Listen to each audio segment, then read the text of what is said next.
Hello my dears, welcome to the Spicy Stories channel, where you will find several spicy stories. I want to share with you a story that happened to me.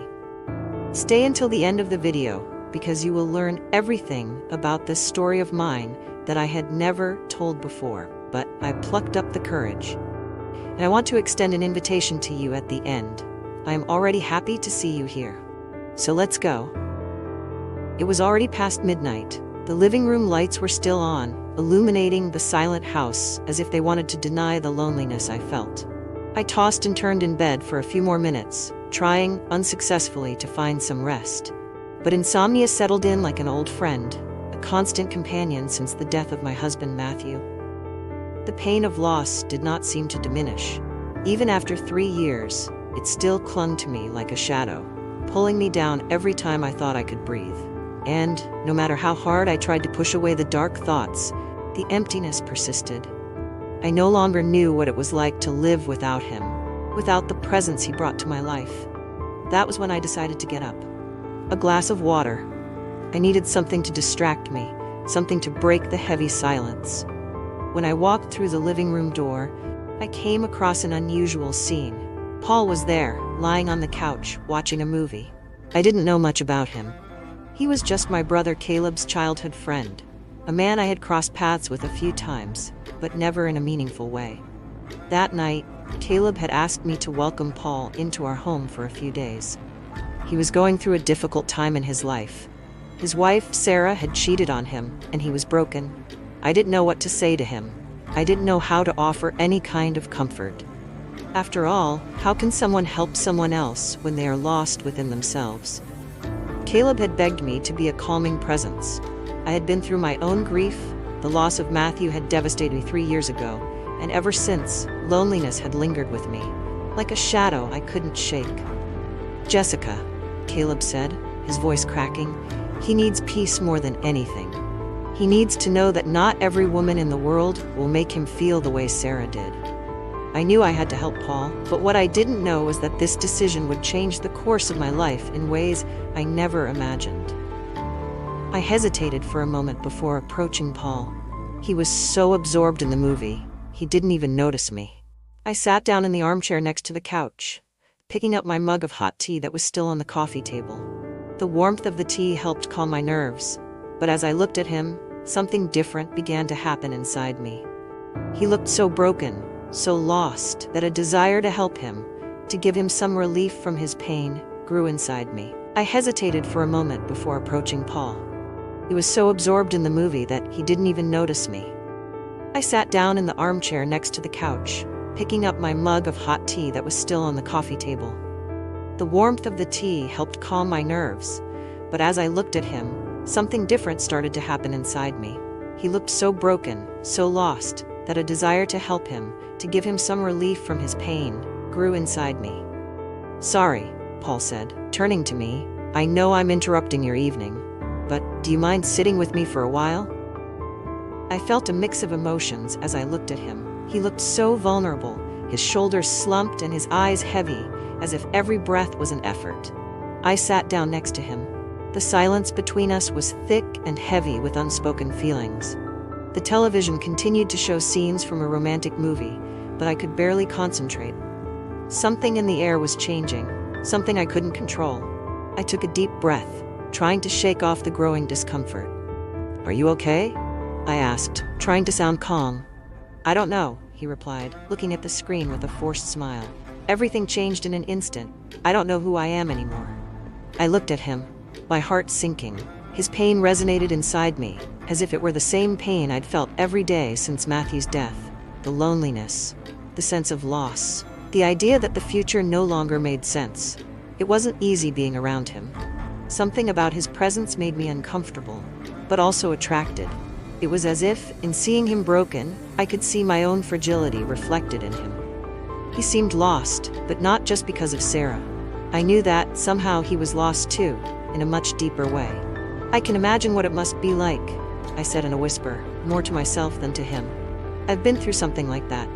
I lost someone who I thought would be there forever." He looked at me, his eyes filled with pain, and for a moment our silence grew heavier, but at the same time closer. I didn't know what it meant, but I felt an inexplicable need to be there, close to him, sharing this pain with him. The movie continued, but I was distant. My gaze was fixed on Paul, although I tried to divert my focus to the screen. I didn't know how to deal with what I was feeling. I knew he was in a very dark place, but there was also something inside me that was stirring. I couldn't help but think about Matthew. But it wasn't just that. It was something different, something I had never experienced before. When the movie ended, Paul looked at me and asked, with a tired smile, "Would you mind watching another one?" I hesitated for a moment, but eventually agreed. I didn't want to go to sleep. The thought of facing solitude again, without the sound of voices, without the warmth of another person nearby, terrified me. "Sure," I said. "But will you need something to drink? Maybe a glass of wine?" He nodded, and soon we were sharing a bottle of wine. The words began to flow more freely. We talked about our pasts, our losses. He told me about Sarah and how she was the person he believed he would spend the rest of his life with. I told him about Matthew, about how his death left me empty, not knowing where to go. We talked about how loss shapes our lives and how time, no matter how fast it passes, seems to freeze certain moments. It was strange. The pain we shared seemed to make time slow down, as if, in that moment, nothing else existed. I saw myself in Paul in a way I hadn't expected, and at the same time, what had started as an empathetic conversation now felt like something more, something I wasn't ready to face. And then, he looked at me with a shy smile. "You're stronger than you look," he said. "I don't even know what I would do without someone to talk to. Someone who truly understands what it's like to lose." These words, simple and direct, hit me harder than I could have imagined. I didn't know how to respond. Something inside me was starting to change, and I wasn't sure if that was good or bad.